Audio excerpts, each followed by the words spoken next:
আগে যখন ছোট ছিলাম তখন বাসার আশেপাশে যেত, খেতাম। তো আজকে অনেকদিন পর পেলাম।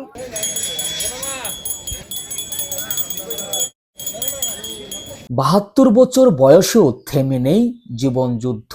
কাঁধে ছোট্ট ঝুড়ি, হাতে লম্বা কাঠি, তাতেই ঝুলছে রঙিন হাওয়াই মিষ্টি। এই সামান্য পুঁজিতেই সংসার টিকিয়ে রাখার চেষ্টা করছেন আব্দুর রশিদ। জামালপুর জেলার মাদারগঞ্জ উপজেলার গুনেরতলা গ্রামের বাসিন্দা আব্দুর রশিদ এখন থাকেন কিশোরগঞ্জ রেলওয়ে স্টেশনের পাশে একটি ভাড়া বাসায়। বয়সের ভারে শরীর নুয়ে পড়লেও দায়িত্বের ভার তাকে থামতে দেয়নি। তাই গ্রামের ভিটেমাটি ছেড়ে পাড়ি জমিয়েছেন শহরে শুধু দুবেলা খাবারের নিশ্চয়তার আশায়।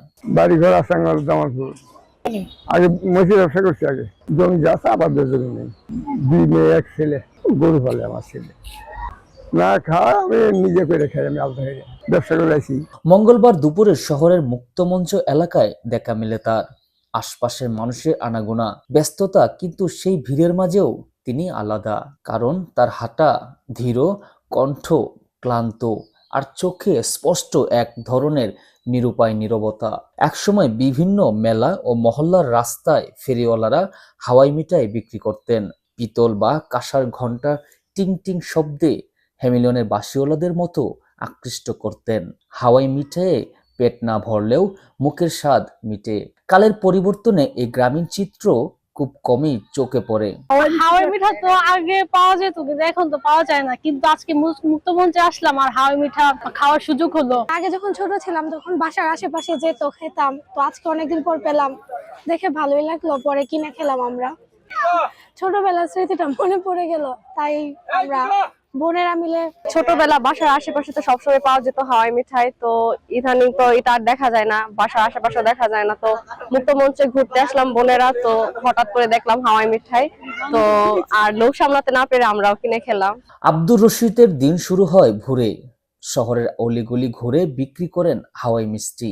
শিশুদের প্রিয় সেই রঙিন মিষ্টি তার জীবিকার একমাত্র অবলম্বন। আসলে ছোটবেলায় যখন দেখা গেছে মাটিতে লেটেফিটি করে খেলাধুলা করতাম, তখন এগুলো যখন ঝনঝনি ছিল, ঝনঝনি যখন বাড়ি দিত, তখন হচ্ছে দৌড়ায় আসতাম সবাই, এসে এটারে বলতো হচ্ছে কটকটি। তো আমরা হচ্ছে ওই যে ভাঙ্গারি যেটা বলে, টিনের কুটি, তারপর হচ্ছে লোহা, এগুলা পরিত্যক্ত যে জিনিসগুলো আছে এগুলা নিয়ে এসে ওদেরকে দিলে তারপর হচ্ছে আমাদেরকে হাওয়াই মিষ্টি দিত। বাট এগুলা তো এখন পাওয়াই যায় না। আর যারা হচ্ছে মূলত এখন ছোট বাচ্চা আছে তারা এই বিষয়টা বলতেই পারবে না। এই যে ছোটবেলার যে একটা আবেগ, তারপর হচ্ছে আমরা এইভাবে খেলাধুলা করতাম, ঝনঝনির বাড়ি শুনে তারপর সবাই দৌড়ে আসতাম, ওই যে শৈশবের কাহিনীগুলো, এগুলো তো বর্তমান প্রজন্মের, ওরা এগুলো দেখবে কোত্থেকে? তবে আগের মতো আর বিক্রি হয় না, শরীর আর সায় দেয় না দীর্ঘক্ষণ হাঁটতে।